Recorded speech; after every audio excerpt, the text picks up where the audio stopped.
সুপ্রিয় দর্শক, আমরা আসছি সেই লক্ষ্মীপুর ইউনিয়নের মেম্বার সাহেব, যার নাম রবিউল ইসলাম মেম্বার, 1 নম্বর ওয়ার্ডের মেম্বার। সে কিনা তার বাসায় বিশাল বিশাল বেশ কয়েকটা খাসি এবং বিশাল বিশাল কয়েকটা ষাঁড় আছে।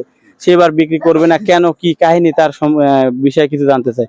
আচ্ছা ভাই, আপনি কি শুনলাম যে আপনার বাসায় নাকি বেশ কয়েকটা গরু এবং বড় বড় ছাগল রয়েছে, আপনি বিক্রি করবেন না কেন? ন্যায্য মূল্য পাচ্ছি না, খাবারের দাম বেশি, সে সূত্র ধরে হিসাব করতে গেলে আমার মালের দাম কম বলে। হ্যাঁ, গরু ছাগল বিক্রি করব না। গরু ছাগলের দাম যদি বৃদ্ধি থাকতো তাহলে আপনি মোটামুটি তো বিক্রি করতেন নাকি? মানে কিরকম দাম হওয়ার কথা, কিরকম দাম হওয়ার কথা ছিল আর কিরকম দাম হচ্ছে? যেটা যে বড়গুলো আছে ওগুলো 3-3.5 দাম ছিল, কিন্তু 2.5 লক্ষ টাকা বলে। খাসির দাম 50,000 বলে, 40,000। আচ্ছা, তাহলে আমরা মোটামুটি শুনলাম যে আসলে দেশের অবস্থার কারণে, পরিস্থিতির শিকারের কারণে সবাই আর কি বিক্রি করতেছে না কেউ। যাই হোক, আমাদের মেম্বার সাহেব সেও এবার বিক্রি করবে না। আসলে ঈদের পরে হয়তো বিক্রি করবেন নাকি? তাও সম্ভাবনা নাই, বাজারের পরিবেশ বুঝে না হয় আগামীতে দেখবো।